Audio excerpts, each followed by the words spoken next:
क्या एक बड़ी खबर आ रही, क्या ये खबर है प्राची, क्या अपडेट है आपके पास? बिल्कुल, देखिए अवधेश, जिस तरीके से आप बता रहे हैं, बड़ी खबर यही है कि थोड़ी देर में देहरादून पहुंच जाएंगे पर्यवेक्षक रमन सिंह और दुष्यंत गौतम। थोड़ी देर में देहरादून पहुंचेंगे। कल होने वाली विधायक दल की बैठक में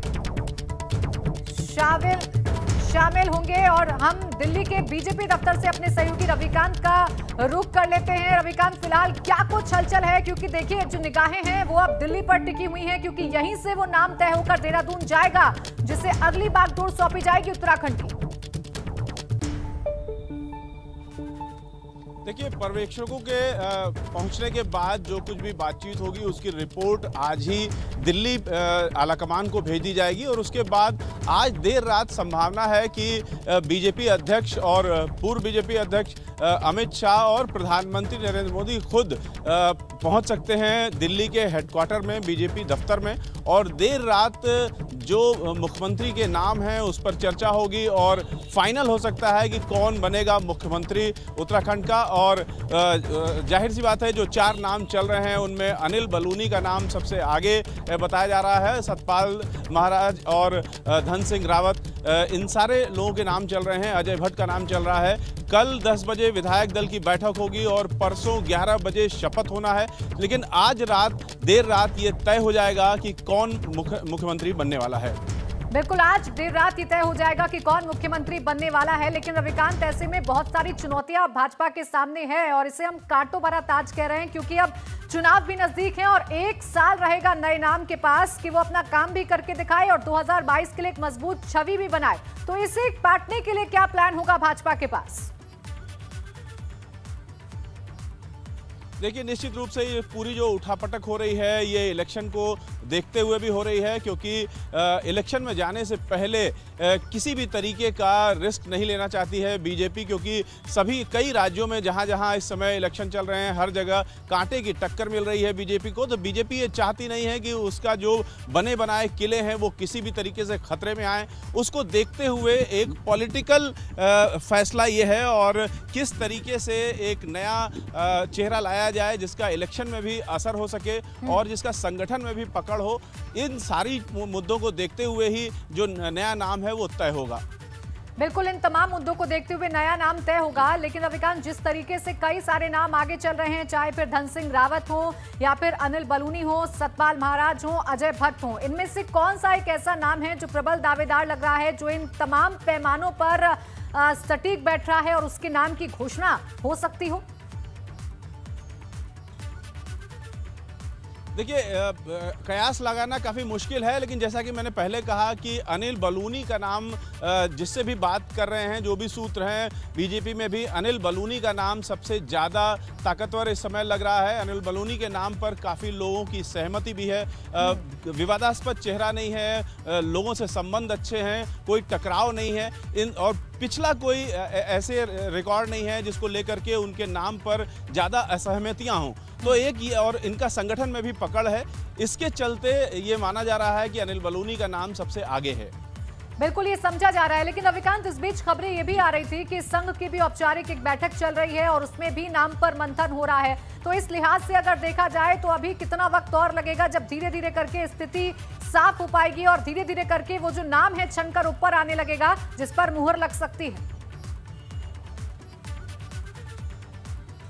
देखिए, निश्चित रूप से अगर दिल्ली हेडक्वार्टर में एक बड़ी बैठक होने वाली है आज देर रात, तो वो सारी बातें जब छन करके आ जाएंगी और रिपोर्ट आ जाएगी पर्यवेक्षकों की, इन सब चीज़ों को देखते हुए रात तक काफ़ी कुछ चीज़ें स्पष्ट हो जाएंगी। उसके बाद ही बैठक होगी। प्रधानमंत्री के स्तर से बैठक होना जाहिर सी बात है, सब कुछ तय हो जाता है, उसके बाद ही प्रधानमंत्री बैठक में शामिल होते हैं। तो देर रात जो बैठक होने वाली है आज दिल्ली के बीजेपी हेडक्वार्टर में, उसमें उस बैठक के बाद स्पष्ट हो जाएगा कि किस नाम पर मुहर लगी है, क्योंकि उस बैठक के बाद कुछ फिर बताने को अलग से कोई असमंजस की स्थिति नहीं रह जाएगी।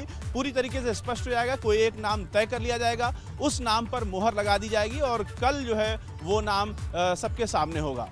बिल्कुल, देखिए रविकांत, जैसा आप बता रहे हैं कि देर रात ये बैठक होगी और इस बैठक के बाद ये तय हो जाएगा कि कौन सा वो नाम है जिस पर मुहर लग रही है। लेकिन देखिए रविकांत, चूंकि अब चुनाव नजदीक हैं और उन चुनावों को देखकर ये फैसला लिया गया है, एक मत ये भी सामने आ रहा है। लेकिन उत्तराखंड में जो विपक्ष है उसके पास अब एक बड़ा मुद्दा है। पूर्व सीएम हरीश रावत ने तो बयान भी दे दिया है कि कुछ काम ही नहीं किया और इस पर खुद आलाकमान ने, भाजपा आलाकमान ने मुहर लगा दी है। तो इसे भी कहीं ना कहीं डील करना होगा और इसके लिए भी एक सटीक रणनीति भाजपा को सामने लानी होगी। रविकांत,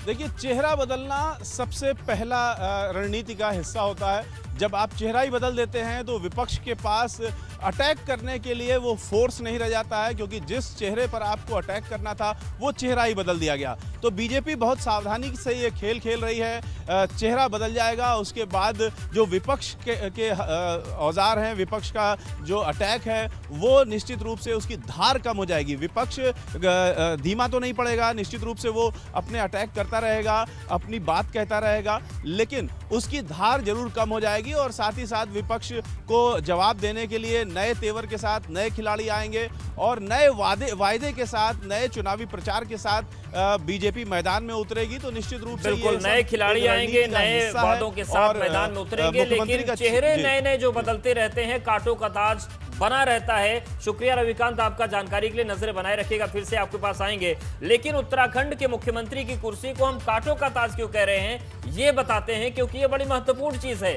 सरकारें तो कम बदलती हैं, नेतृत्व ज्यादा यहां बदल जाया करते हैं, और इसीलिए हम कह रहे हैं कि उत्तराखंड के मुख्यमंत्री की कुर्सी कांटों का ताज। लेकिन देखिए, हम वो आपको बताएंगे, लेकिन ये तस्वीर उस वक्त की जब त्रिवेंद्र सिंह रावत पहुंचे राज्यपाल से मिलने के लिए। प्रदेश अध्यक्ष भी आपको नजर आ रहे हैं, बातचीत हुई और इसके बाद उन्होंने इस्तीफा सौंप दिया। तो एबीपी गंगा पर एक्सक्लूसिव तस्वीरें हम आपको दिखा रहे हैं।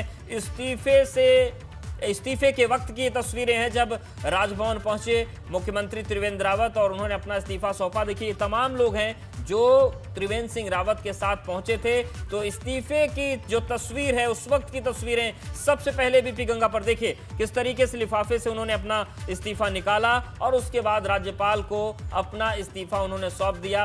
एक तरफ आपको बंशीधर भगत दिख रहे हैं, दूसरी तरफ मदन कौशिक नजर आ रहे हैं और जो भी धन सिंह रावत भी आपको दिख रहे हैं। तो तमाम लोग वहां पर पहुंचे, कुंवर प्रणव चैंपियन भी मौजूद थे। तो मतलब जो भी लोग आखिरी वक्त में सीएम आवास पहुंचे थे, वो सभी लोग त्रिवेंद्र सिंह रावत के साथ पहुंचे थे राजभवन। और ये उस वक्त की हम तस्वीर आपको दिखा रहे हैं जब मुख्यमंत्री के पद से त्रिवेंद्र सिंह रावत ने अपना इस्तीफा दिया। देखिए, राज्यपाल बैठी हैं, राज्यपाल के बाएं तरफ मुख्यमंत्री हैं, राज्यपाल के दाहिनी तरफ प्रदेश अध्यक्ष बंशीधर भगत। और उसके बाद इस औपचारिक मुलाकात के बाद, थोड़ी देर की औपचारिक बातचीत के बाद, ये जो लिफाफा है त्रिवेंद्र सिंह रावत के हाथ में, उससे उन्होंने इस्तीफा निकाला। देखिए, एक पेज निकाला, लगभग 1.5 लाइन का ही इस्तीफा है ये, और वो इन्होंने राज्यपाल को सौंप दिया। राजभवन से बाहर निकले और उसके बाद प्रेस कॉन्फ्रेंस की, वो भी 2.5 मिनट की थी। तो ये एबीपी गंगा पर सबसे पहले और एक्सक्लूसिव तस्वीरें हम आपको दिखा रहे हैं। उस वक्त की ये तस्वीर है जब राजभवन पहुंचे त्रिवेंद्र सिंह रावत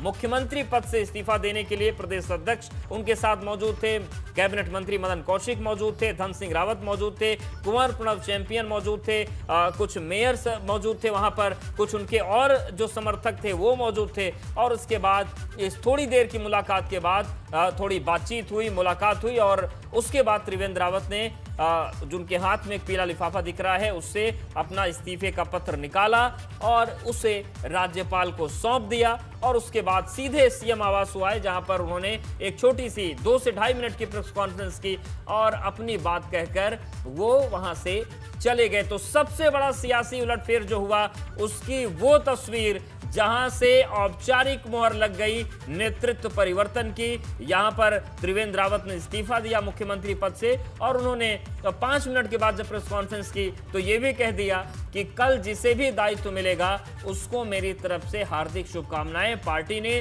स्वर्णिम 4 साल दिए मुझे और अगर ये 4 साल नहीं मिलते तो महिला सशक्तिकरण की दिशा में जो मैंने काम किया वो शायद उत्तराखंड में नहीं कर पाता। तो कांटों का ताज लेकिन है। क्यों ऐसा कह रहे हैं, हम आपको दिखाते हैं कि उत्तराखंड में किस तरीके से सत्ता परिवर्तन के साथ साथ नेतृत्व परिवर्तन की एक लंबी फहरिस्त है। 21 साल में 9 बार मुख्यमंत्री उत्तराखंड में बदल चुके हैं। तो ये स्थिति है यहां पर कि 5 साल में सरकार बदलती है लेकिन मुख्यमंत्री उससे पहले बदल जाते हैं। साल 2000 में अलग राज्य उत्तराखंड बना, नए अरमानों के साथ, नए विजन के साथ, लेकिन यहां पर विकास से ज्यादा तेजी से मुख्यमंत्रियों की कुर्सियां बदलती रहीं। तब से अब तक सीएम का चेहरा बदलता रहा। किसी कार्यकाल में 2 सीएम बदले, किसी में 3 बदले। केवल एनडी तिवारी, नारायण दत्त तिवारी एक ऐसे सीएम थे जिन्होंने अपना कार्यकाल पूरा किया 5 साल का। उसके अलावा कोई भी मुख्यमंत्री अपना कार्यकाल पूरा नहीं कर पाया। कोई भी सीएम ऐसा एनडी तिवारी के अलावा नहीं रहा जिसने 5 साल का कार्यकाल पूरा किया हो। भाजपा का कोई भी मुख्यमंत्री 5 साल का कार्यकाल पूरा नहीं कर पाया। एनडी तिवारी कांग्रेस से थे, 5 साल पूरा कर गए। कोश्यारी सरकार का कार्यकाल सिर्फ 4 महीने का ही था। भगत सिंह कोश्यारी केवल 4 महीने ही मुख्यमंत्री के पद पर रह पाए, उसके बाद उन्हें हटना पड़ गया। इसके अलावा खंडूड़ी और निशंक की बात करें अगर हम, तो इनकी सरकारें भी 5 साल नहीं चल पाई, इनका भी आवागमन चलता रहा। तो ये कुर्सी कांटों वाली बनी रही और इसी कांटों वाली कुर्सी की कहानी को आगे बढ़ाने के लिए हम रुख करेंगे स्नेहलता का। स्नेहलता, क्या अपडेट है आपके पास? और कांटों वाली कुर्सी में एक नया नाम कल जुड़ने जा रहा है। बिल्कुल अवधेश, और कांटों वाली कुर्सी का फैसला कहीं ना कहीं दिल्ली से होकर निकल के आएगा और दिल्ली में जो है वो तैयारी शुरू हो चुकी है। लेकिन इसके अलावा दिल्ली में किस तरीके की तैयारी है, क्या कुछ अपडेट निकल के आ रही है, इसके लिए हम रुक करेंगे हमारे सहयोगी अविनाश का, क्योंकि अविनाश के पास इस वक्त जानकारी है दिल्ली में किस तरह की गुफ्तगू हो रही है, कैसा माहौल है। अविनाश बताइए जरा। देखिए स्नेहलता, अगर बात करें तो प्रभारी दुष्यंत गौतम और पर्यवेक्षक रमन सिंह दोनों दिल्ली एयरपोर्ट से रवाना हो रहे हैं अब देहरादून के लिए। तकरीबन 7 बजे के करीब वो देहरादून पहुंच जाएंगे, जहां पे कल विधायक दल की बैठक होनी है। ऐसा बताया जा रहा है कि इस रेस में सबसे आगे धन सिंह रावत चल रहे हैं, उन्हीं के नाम पर सहमति बनाने की कोशिश होगी। और एक चीज़ ये भी निकल के आया कि जो विधायक हैं उन्हीं के बीच से सीएम चुना जाना है, यानी कि जो तमाम सारे कयास लग रहे थे अलग अलग नामों को लेकर, उनमें अब कहीं ना कहीं विराम लग रहा है। जो विधायक वर्तमान में है उन्हीं के बीच से सीएम चुना जाएगा और उनमें सबसे आगे अगर बात करें तो धन सिंह रावत आगे चल रहे हैं। अब लिहाजा ऐसे में जिस तरीके से उनको चौपर भेज के भगवाया गया श्रीनगर से बाकायदा, वो कहीं ना कहीं अपने आप में स्पष्ट संदेश देता है। जैसा कि हम लोग सुबह से दर्शकों को दिखा रहे हैं कि जब मुख्यमंत्री योगी आदित्यनाथ को बनाया गया था तो उनको भी गोरखपुर चौपर भेज के बुलाया गया था और उसी तरीके से ठीक आज धन सिंह रावत को भी बुलाया गया। और जिस तरीके से अगर बात करें तो दिल्ली से नाम लगभग तय हो चुका है। दोनों प्रभारी और पर्यवेक्षक नाम के साथ देहरादून अब पहुंचने वाले हैं कुछ ही देर में, जहां पे वो तमाम लोगों के साथ बैठक करेंगे। इसके बाद सुबह विधायक दल की बैठक करेंगे और विधायक दल की बैठक में नाम रखा जाएगा जिसमें सभी विधायकों की तरफ से प्रस्ताव में हामी ली जाएगी और उसके बाद फिर नए मुख्यमंत्री का ऐलान कर दिया जाएगा। तो ये सूचना फिलहाल दिल्ली से है कि प्रभारी और पर्यवेक्षक दोनों अब दिल्ली एयरपोर्ट से उड़ान भर चुके हैं देहरादून के लिए। देहरादून कुछ ही देर में वो पहुंचेंगे, जहां पर अब आगे की सरगर्मियां, आगे की जो रणनीति है वहीं पर बनेगी। लेकिन फिलहाल जो हमारे सूत्र बता रहे हैं कि धन सिंह रावत के नाम पर लगभग मोहर लग गई है। ठीक है अविनाश, तो ये पर्यवेक्षक से ही कहानी शुरू हुई थी जब वो आते हैं देहरादून और अब लगता है उन्हीं पे खत्म होगी जब कल शपथ ग्रहण होगा। शपथ ग्रहण से चलिए अब याद करते हैं, अब पिछले दौर में भी जाते हैं किस तरह की 2 तस्वीरें होती हैं, जहां एक 18 मार्च 2017 जब शपथ ली थी और आज का दिन जब 4 साल में 9 दिन रह गए हैं तब ये इस्तीफा दिया। ये दोनों तस्वीरें बयां करती हैं इस बात को। उन्होंने एक बड़े पॉज के साथ, या हम आम भाषा में कहते हैं रुक के बताते हैं कि आज क्या तारीख है, और इसके बाद जोड़ के कहते हैं 9 दिन रह गए। इस 9 दिन की कमी के साथ 4 साल का लगभग कार्यकाल पूरा होता है। 18 मार्च 2017 को ये शपथ दिलाई गई थी, जहां तमाम भीड़ मौजूद थी और ये कह सकते हैं उगते सूरज की उपमा दी जा सकती है। और ये 9 मार्च का दिन रहा 2021, जहां चंद लोगों के साथ हाथ में एक लिफाफा लेकर एक पत्र इस्तीफा जिसमें चंद लाइनें लिखी हैं ये राज्यपाल को सौंप रहे हैं और कुछ मुट्ठी भर लोग हैं जो इस वक्त मौजूद हैं। तो ये भावपूर्ण क्षण था, ये इतना आसान लम्हा नहीं था। इसके बाद क्या कहा सीएम, अब तो कार्यवाहक सीएम कहे जाएंगे, सुनिए आप भी। अब जिनको भी कल दायित्व मिलेगा वो उसका निर्वहन करेंगे। मेरी उनके लिए बहुत शुभकामनाएं हैं और मैं अभी माननीय राज्यपाल को अपना त्याग पत्र सौंप करके आ गया। धन्यवाद। पार्टी ने मुझे मुख्यमंत्री के रूप में देवभूमि उत्तराखंड में सेवा करने का मौका दिया। ये मेरा परम सौभाग्य रहा है और मैं कहूँ कि मेरे जीवन का ये स्वर्णिम अवसर मेरी पार्टी ने मुझे दिया। एक छोटे से गांव में जहां आज भी 7-8 परिवार रहते हैं, उस गांव में मैंने जन्म लिया, एक सैनिक के परिवार में जन्म लिया और पिताजी पूर्व सैनिक थे। कभी कल्पना भी नहीं की थी कि पार्टी मुझे इतना बड़ा सम्मान देगी। 4 साल मुझे सेवा करने का मौका दिया। पार्टी ने विचार किया और संयुक्त रूप से, सामूहिक रूप से ये निर्णय लिया कि मुझे अब किसी और को ये मौका देना चाहिए। 4 वर्ष में आज 9 दिन कम रह गए 4 वर्ष पूरा होने में, तो ये इतना मौका मुझे दिया है। मैं प्रदेशवासियों का भी बहुत धन्यवाद करना चाहता हूँ, विशेषकर जो हमने स्वरोजगार के क्षेत्र में महिलाओं के उत्थान के लिए, उनके सशक्तिकरण के लिए, बच्चों की शिक्षा के लिए, किसानों के लिए, तमाम जो हमने यहाँ पर नए नए कार्यक्रम दिए। ये 4 वर्ष का मौका अगर पार्टी मुझे नहीं देती तो इन योजनाओं को मैं नहीं ला सकता। जिनको भी कल दायित्व मिलेगा वो उसका निर्वहन करेंगे। मेरी उनके लिए बहुत शुभकामनाएं हैं और मैं अभी माननीय राज्यपाल को अपना त्यागपत्र सौंप करके आ गया। तो आज की सबसे बड़ी खबर यह है कि त्रिवेंद्र सिंह रावत ने सीएम पद से इस्तीफा दे दिया है, लेकिन इस पूरी सियासी हलचल में अभी बहुत कुछ होना बाकी है। बहुत सारे फैक्टर्स हैं जो हम आपको बता रहे हैं, फिर चाहे वो पर्यवेक्षकों के पहुंचने की बात हो, चाहे कल विधायक दल की बैठक की बात हो, और चाहे सीएम पद के रेस में जुटे नामों की बात हो। हम सीधे रुक करते हैं स्नेहलता का। स्नेहलता, अब क्या नई जानकारी है आपके पास दर्शकों के लिए? बिल्कुल अवधेश, देखिए ना कि उत्तराखंड के सियासी पटल पर 9 नाम लिखे जा चुके हैं। कहीं ना कहीं ये एक अपशकुन जैसा देखा जा रहा है, एक पैटर्न बनते देखा जा रहा है। चलिए ग्राफिक्स के जरिए जरा समझने की कोशिश कर सकते हैं कि एनडी तिवारी के अलावा कोई भी सीएम 5 साल तक के लिए टिक नहीं पाया है। 9 सीएम बनने के बावजूद ये आंकड़े हैं जहां पर सिर्फ एक ही सीएम है जिसने अपना कार्यकाल पूरा किया हो। बीसी खंडूरी इस सीएम आवास में रहे हैं पर सत्ता उनसे चली गई है। तो किस तरह के अपशकुन का साया, यही कहना पड़ेगा। और क्या बच जाता है हमारे आपके पास जब ऐसी चीजें होती चली जा रही हैं। रमेश पोखरियाल निशंक, सत्ता बीच में चली गई। और ऐसा नहीं कि सिर्फ एक भाजपा के साथ हुआ, कांग्रेस के साथ हुआ, दोनों तरफ से ये होते हुए देखा गया है। विजय बहुगुणा के साथ भी कुछ ऐसा ही हुआ था, जब ये आवास यहाँ आते हैं और 5 साल से पहले ही जाते हैं। कुछ इस तरह का पैटर्न देखने को मिला है। अब शकुन के तौर पर ये कथा देखता आया है उत्तराखंड, जहाँ हरीश रावत ने भी इसी आवास की तरफ आते हैं और सत्ता संभालते हैं, लेकिन 5 साल पूरा नहीं कर पाते हैं। अब शकुन की छाया यही समाप्त नहीं होती है, ये आगे कंटिन्यू है। कैसे?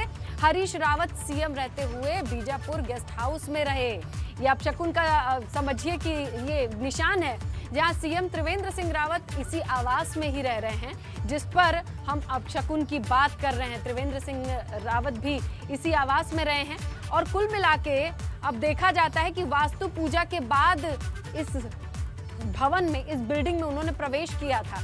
कहीं ना कहीं डर सबको लगता है। 18 मार्च को त्रिवेंद्र रावत के 4 साल पूरे हो रहे थे। 18 मार्च से पहले ही, ये 9 दिन पहले ही ये अपशकुन की चर्चा कुछ इस तरह से गरमाई है कि बदलाव के तौर पे ये हम साफ तौर पे देख सकते हैं। सीएम त्रिवेंद्र ने ये कहा था कि आवास भी अच्छा है, वास्तु भी अच्छा है, लेकिन हुआ तो अच्छा नहीं। 9 दिन पहले ही जो चीज थी, जो पैटर्न था, जो चीजें थी, वो वहीं की वहीं। तो आप शकुन बिल्कुल नहीं तो इसे क्या कहा जाए अवधेश, जरा देखिए कि इस आवास में लोग आते हैं लेकिन 5 साल ये केवल उत्तराखंड की कहानी नहीं है, बल्कि कई राज्यों में ऐसे मिथक हैं लेकिन वो तोड़े नहीं टूट रहे। और खास तौर से जब 9 चेहरे उत्तराखंड ने देख लिए तो फिर इस अपशकुन का जिक्र करना भी बहुत जरूरी हो जाता है।